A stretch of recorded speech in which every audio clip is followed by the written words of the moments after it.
Trump কি ধীরে ধীরে বুঝতে পারছেন যে তার ভারতবর্ষ এবং বাংলাদেশকে ঘিরে যে নীতি, সঙ্গে মায়ানমার,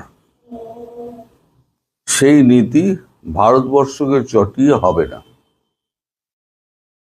ভারতবর্ষকে অস্থির করার চেষ্টা করেছেন বাংলাদেশকে নিয়ে, বাংলাদেশকে দিয়ে বলা যায়। অন্যদিকে ট্যারিফ, তারপর রাশিয়ার তেলের কেনার ওপরে তার একেবারে অত্যাধিক ট্যারিফের সেই হুঙ্কার, কখনো 100%, কখনো 500%। দেখছে কোনো দিকে কোনো লাভ হচ্ছে না। চীনের দিকে ভারত না ঝুঁকলেও কাছাকাছি একটা ভারত চীন সম্পর্ক তৈরি হচ্ছে, কারণ বর্ডার ডিসপুটটা মিটে গিয়েছে। কিন্তু চীনও কি থেমে আছে? আন্তর্জাতিক কূটনীতিতে কেউ কিন্তু নিজের জমি এক বিন্দু ছাড়ে না, চীন তো ছাড়েই না। ভারতও সঙ্গে সঙ্গে লেগে আছে। এখন আগে আমি আমেরিকার কথাটা বলে নিই। আমেরিকার আমাদের রাষ্ট্রদূত, যিনি সার্জিও গোর, তিনি সম্প্রতি বলেছেন, US Ambassador to India Sergio Gore recently held a high-level discussion with Indian counterpart Union Commerce Minister Piyush Goyal, dismissing reports of a deadlock in bilateral trade negotiations.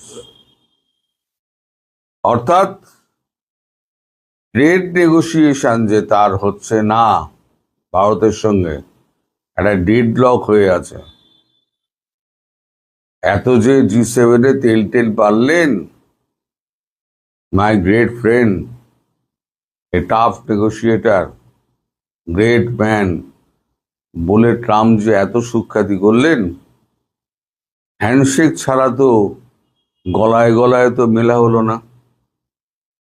অর্থাৎ মোদিজি ওই বলেছিলেন, একবার অবিশ্বাসের পাত্র হয়ে গেলে মোদিজি আর বিশ্বাস করবেন না, যেমন বিএনপিকে আর বিশ্বাস করছেন না। আমি বলি না, কূটনীতিতে প্রতি মুহূর্তে খেলা চেঞ্জ হচ্ছে। এখন ভারতকে খুশি করার জন্য ট্রাম্প উঠে পড়ে লেগেছে। তিনি ভারত আসার ইচ্ছা প্রকাশ করেছেন G7 মিটিংয়েই, পার্শ্ব বৈঠকে। ভারত হ্যাঁ না কিছুই বলেনি, একটা আমন্ত্রণ পত্রও পাঠায়নি যে আপনি আসুন। এবারে আসি চায়না প্রসঙ্গে। চায়না ভারতের সঙ্গে সম্পর্ক ভালো রাখার চেষ্টা করছে, পাশাপাশি বাংলাদেশের সঙ্গে নানান রকম চুক্তি করছে। সেটা আপনার তিস্তা ব্যারেজ হোক, আপনার ফাইটার জেট হোক, আপনার এডি সিস্টেম হোক, নানান রকম সমঝোতাপত্র তৈরি হচ্ছে। এটা না আমেরিকা ভালো চোখে দেখছে, না ভারত ভালো চোখে দেখছে। ভারত মুখে কিছু বলে না। ভারত কি করেছে, গ্রেট নিকোবর আইল্যান্ড, যেটা মালাক্কা স্টেট, তার একেবারে কাছাকাছি, সেই মালাক্কা স্টেটের কাছাকাছি গ্রেট নিকোবরে ভারত কি করছে শুনুন।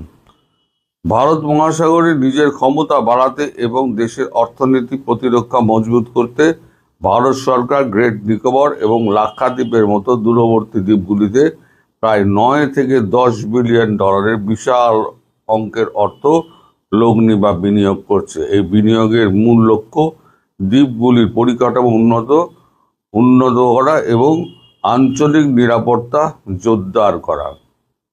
মূল উন্নয়ন প্রকল্পসমূহ গ্রেট নিকোবর মেগা প্রকল্প প্রায় 9 বিলিয়ন মার্কিন ডলার, মানে হচ্ছে আপনার 90,000 কোটি টাকার একটা প্রকল্প হাতে নেওয়া হয়েছে।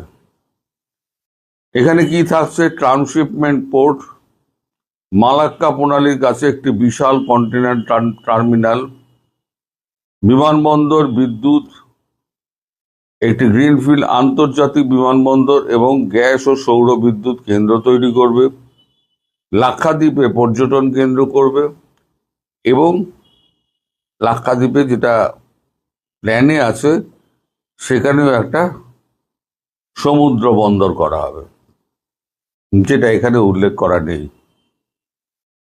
কৌশলগত পরিবেশ প্রভাব কি পড়বে? মালাক্কা প্রণালীর কাছাকাছি অবস্থান হওয়া একটি সামুদ্রিক বাণিজ্যের নজরদারি এবং দেশের সুরক্ষা ব্যবস্থায় সাহায্য করবে। এই যে মালাক্কা প্রণালী আছে না, এই মালাক্কা প্রণালী হচ্ছে ভারতের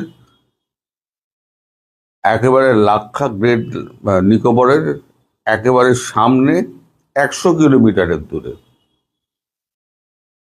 আর চীন বলে রেখে দিয়েছে যে এই মালাক্কা প্রণালী হচ্ছে আমাদের রেড লাইন। মালাক্কা প্রণালী দিয়েই একমাত্র চীনের জাহাজ বেরোতে পারে।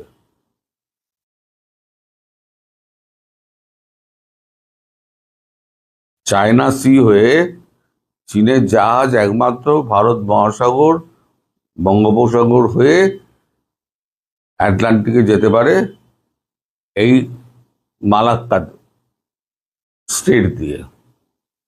এখন কোনোভাবে যদি ভারত 100 কিলোমিটারের মধ্যে যে কোনো পাল্লার মিসাইল রেখে দিল এবং যুদ্ধপথ নিয়ে গিয়ে ওখানে আটকে দিল, চীন বেরোবে কি করে? তার জন্যই চীন ওই আপনাদের বাংলাদেশের মংলা বন্দর নেওয়ার জন্য উঠে পড়ে লেগেছে, যে একটা বাইপাস করা থাক।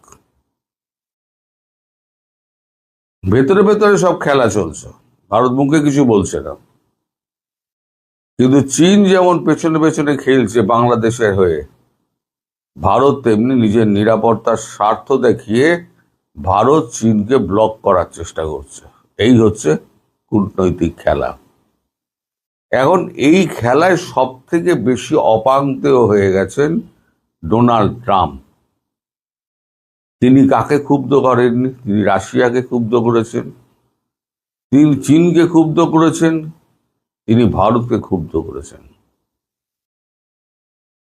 এখন যে ট্যারিফ না, যেটা 200% না 500% হুঙ্কার দিয়েছেন, সেটা এখন বলছে আমরা 10% অথবা 5%-এ নিয়ে আসবো।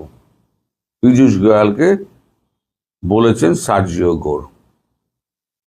দয়া করে ডেডলকটা ছাড়া, দেশের মানুষ তো খেতে পাচ্ছে না।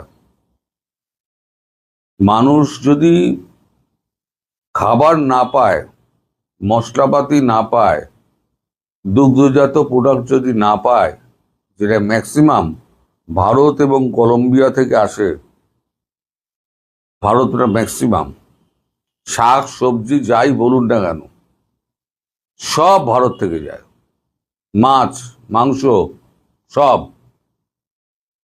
এখন পুরোটা ডেডলক হয়ে রয়েছে। ওয়ালমার্টে গেলে আপনি দেখবেন থরে থরে সমস্ত ফাঁকা, আর যেগুলো আছে সেগুলো হচ্ছে কলম্বিয়ান, যেগুলো ওরা পছন্দ করে। কলম্বিয়া ক্যাবেজ, যে আপনার মানে বাঁধাকপি, তা ফুলকপি, আলু তো জঘন্য, এত লম্বা লম্বা গাজর, হাইব্রিড গাজর খেতে চায় না ওরা, ও যে স্যালাড ছাড়া তাদের চলে না। ইন্ডিয়ান কুকুম্বার মানে শসা ছাড়া তাদের মুখে রোচে না। কাবুলের বেদানা তো কাবুল থেকে সোজা আসে না, বা কাবুল থেকে যত আনার থেকে আরম্ভ করে যত আপনার আখরোট ফাখরোট সমস্ত তো ভারত হয়ে আসে, ভারত হয়ে যায় আমেরিকাতে। ভারতের সঙ্গে যদি ট্রেড ডেডলক হয়ে থাকে, তাহলে না পাবে কাজু, না পাবে পেস্তা, না পাবে বাদাম, না পাবে আখরোট, কিছুই পাবে না, পাচ্ছে না। সেক্ষেত্রে প্যাচে পড়ে আছে কে? প্যাচে পড়ে আছে আমেরিকা। আর মধ্যিখানে রয়ে গেছে বাংলাদেশ। প্রথমে বাংলাদেশে ইউনূস সরকারকে নিয়ে এলো। ইউনূস সরকার এসে তো পুরো ব্যর্থ হয়ে গেল, দেশের মধ্যে অরাজকতার সৃষ্টি করলো। তারপরেতে ভারতের শরণাপন্ন হয়ে ভারত এবং আমেরিকা মিলে বিএনপিকে ক্ষমতায় বসালো, তারেক রহমানকে রীতিমতো মুচলেকা লিখিয়ে। এখন সে তারেক রহমানও গদ্দারি করেছে। তারেক রহমান কি করেছেন? চীনের কোলে উঠে গিয়ে বসেছেন। তার ফলেই এই সার্জিও গোরের এই সফর, এবং সেখানে সফরে যা যা আলোচনা হবে সে সবই তো প্রকাশ পাবে ধীরে ধীরে। তখন দেখবেন আপনাদের ওপরে চাপটা কিরাম আসে। আমি যেটা বলেছিলাম না, দীর্ঘদিন ধরে বলে আসছি, চাপ কতটা বাড়বে। ট্রাম্প আসার জন্য উন্মুখ হয়ে রয়েছেন, মোদিজি ডাকছেন না। এটা ট্রাম্পের কাছে যে কতটা অপমানজনক, সেটা আর কেউ না জানুক, কেউ না বুঝুক, অন্তত মার্কিন প্রেসিডেন্ট ডোনাল্ড ট্রাম্প হাড়ে হাড়ে টের পাচ্ছেন ভারতের সঙ্গে গদ্দারি করার ফল কি কি হতে পারে, আর ভবিষ্যতে কোন দিকে যাচ্ছে, চীন কি খেলছে বাংলাদেশের সঙ্গে এবং ভারতের সঙ্গে এবং মায়ানমারে, ব্যাকডোরে মায়ানমারের সঙ্গে। তার জন্য ভারত যেটা করছে সেটাও আপনাদের পরিষ্কার বলে দিলাম। জিও পলিটিক্যালি জিনিসটা আস্তে আস্তে চেঞ্জ হচ্ছে। এই অবস্থায় যার ফেরার কথা, তিনি ক্যামোফ্লেজিং ওয়েতে এমনভাবে ফিরবেন যে আপনারা ধরতে পারবেন না। ক্যামোফ্লেজিং ওয়েতে, সেটা কি আমি নিজেও জানি না। সবাই ভালো থাকবেন, সুস্থ থাকবেন এবং সাবধান।